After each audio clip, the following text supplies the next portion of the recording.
Ladies and gentlemen, welcome back to Tiny Blue Games. My name, of course, is Seesaw or Chris, and today we're talking about Final Fantasy XIV in 2019. Now, the title of this video is 5 Things That I Wish I'd Known Before I Started Playing Final Fantasy XIV. There are a lot of things I've been learning over the last little while of playing, and I've made a video about this before, but the community has been so helpful in terms of learning new things and helping new players get to where they need to be.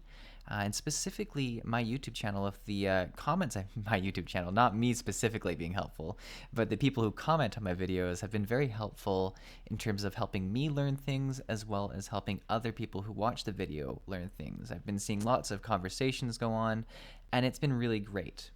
So today we're going to talk about the 5 things I wish I'd known going in. And they're not really in any particular order. They're probably in the order of which you'd want to know them, I guess, when you're actually entering the game. But without further ado, let's get into it. So number 1 is that there is a free trial for this game. This is fortunately something that I knew before going in. There's a free trial up to level 35, and it's unlimited playtime. So you can actually just always play the free trial if you never care about going above level 35.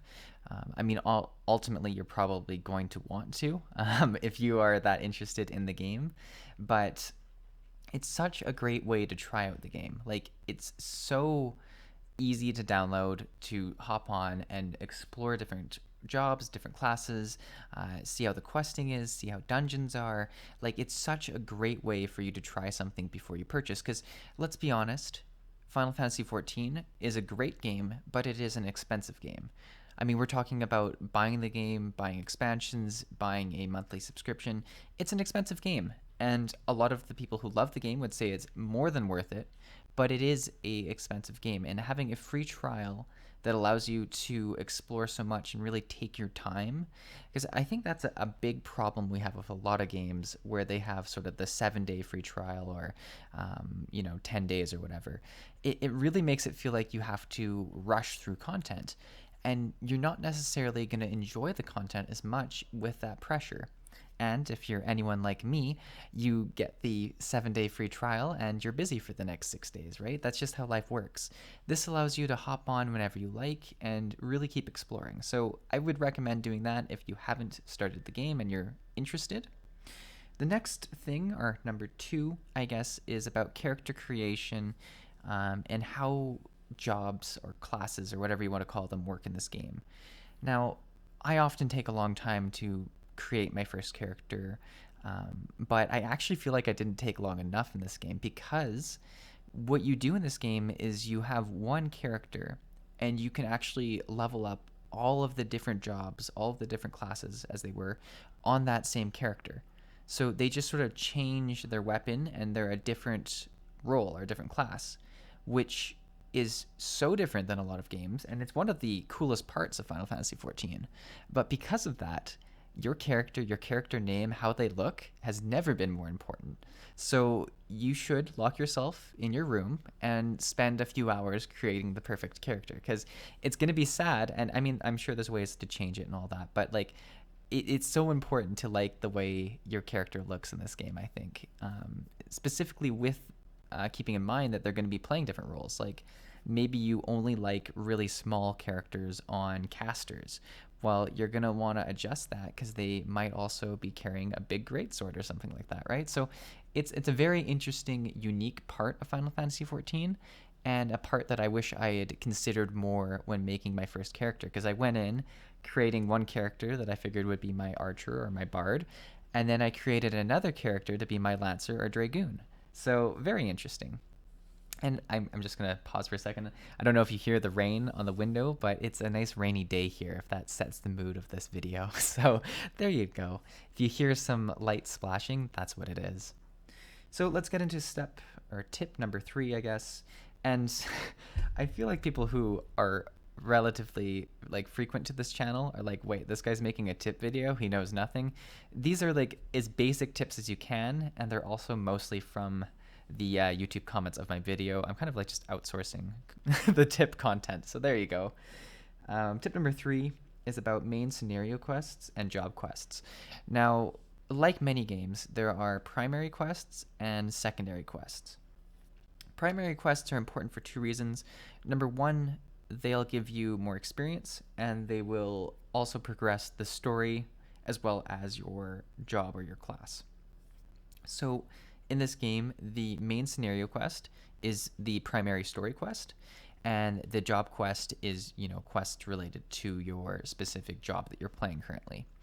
Both of those can be found at the top left hand of your screen. One of them will be the main scenario quest, and the other will be the job quest. Job quests come every 5 levels, I believe, or at least that's what they've been doing for the first 15 levels of the game. I don't know if that continues on or not. Main scenario quests kind of go from one to the other unless you're actually not high enough level to do them, at which point you might have to grind a little bit of side quests or a dungeon or something to get high enough to progress it. It's really nice that it is sort of laid out at the top left there, so it's always top of mind.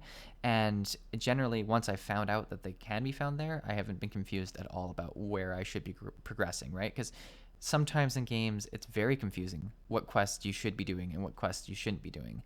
This makes it very clear. And not to say side quests are bad or anything like that. They're just generally less experience.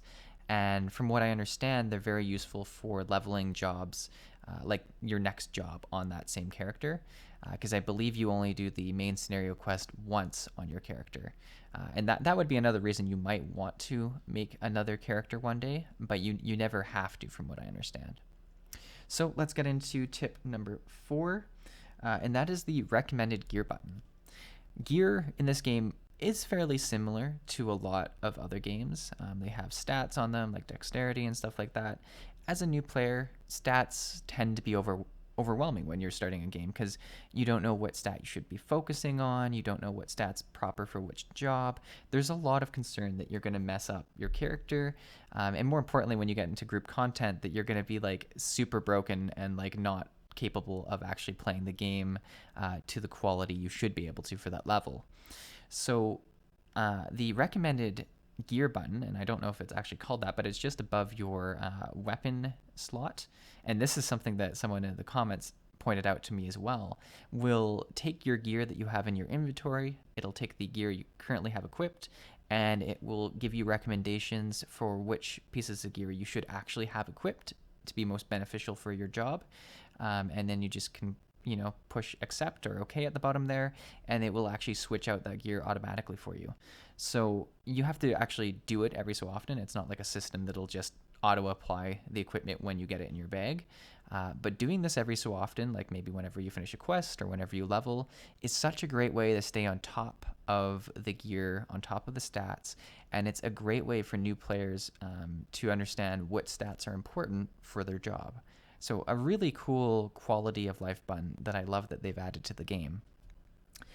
The final point I want to talk about, and it's kind of more of it's not a necessary piece of content that you participate in, but it was something that I saw all over the map and I was really confused about when I first started playing, and these are called fates. So what fates are, and this is the best I can do to describe them, is kind of like living world events, or like sort of living world objectives that just spawn randomly, and they'll have to do with a certain enemy, a certain objective, and you're working as a group to complete the quest. So yeah, they're like group quests. I guess that would be the best way to do it.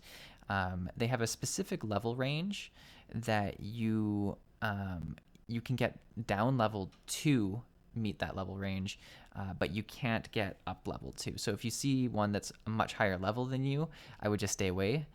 But if you do see ones that are lower, or if you're helping a friend level through a certain area, you can down level to participate in those events.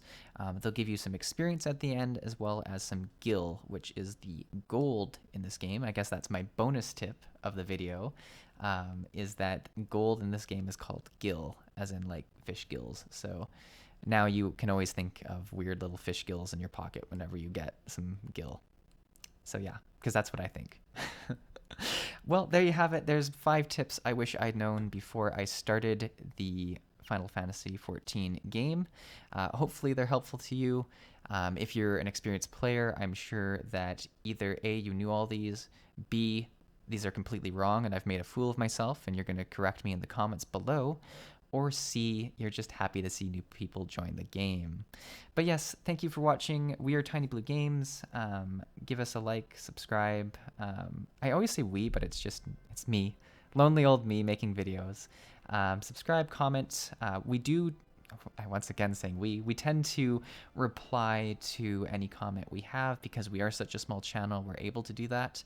So if you're a new player and have some questions, do put them there. I might not be able to answer it myself, but a lot of other people on the channel will answer it for you.